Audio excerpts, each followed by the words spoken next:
Number 9. You have mentioned in many occasions in your films, radio addresses, and radio shows how many pointless jobs there are because of the monetary system. For example, anything related to law, business, economics, and theology. But could you please give a list or name a few occupations that may be useful not only for society in this monetary system, but it could also be valuable in a resource-based economy? Sure. Any tangibly applicable fields of science is, of course, extremely recommended. I say tangibly because there are a lot of intangible forms of science, theoretical physics.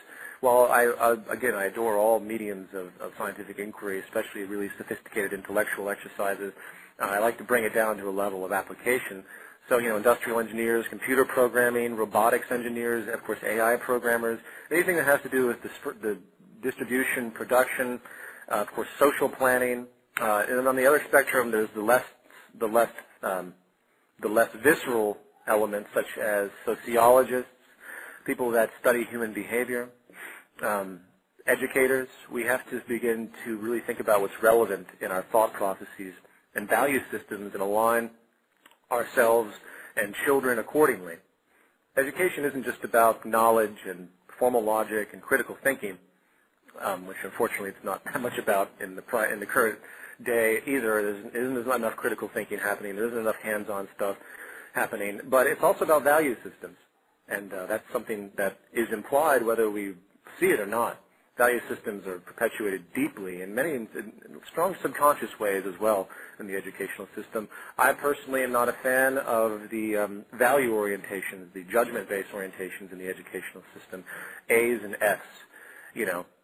Because it's without taking lots of other factors into consideration.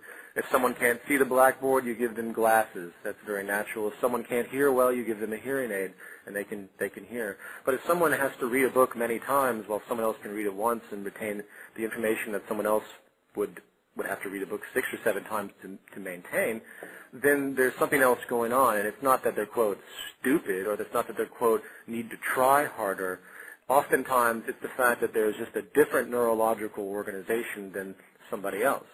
So if someone has that type of problem, which is really comparable to, say, someone wearing glasses and someone not, does the person who doesn't have glasses, that can't see and isn't doing well, do they get the F?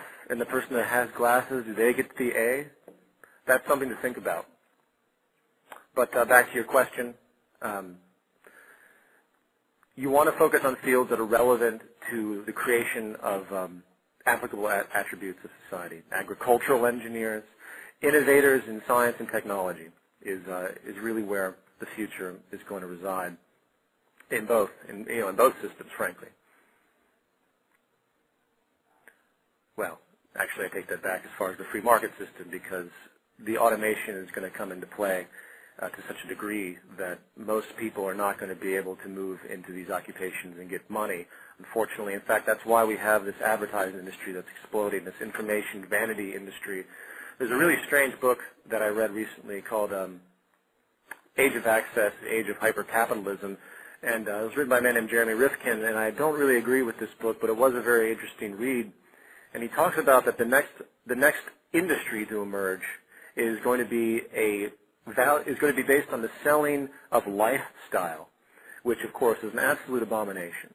Lifestyle should not be bought and sold. You shouldn't.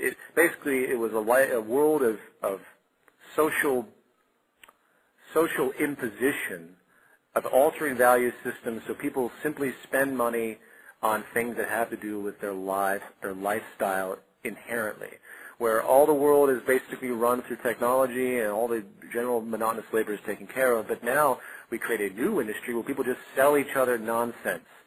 And that's basically what it came down to. And I really hope that doesn't emerge. I don't believe it will, because I really don't think that even in that realm we can keep the unemployment levels above, 60, 70%. And once you get employment levels lower than 60%, you have a dramatic crisis. In fact, under 80% would be enough for a worldwide revolution if that was the case. And honestly, you already have that already.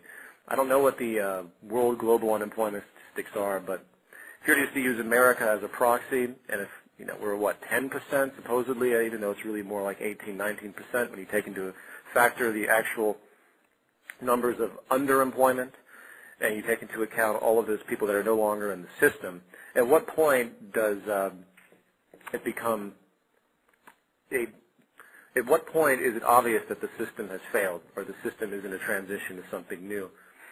So anyway, I don't even know why I brought that up, but okay, let's keep going here.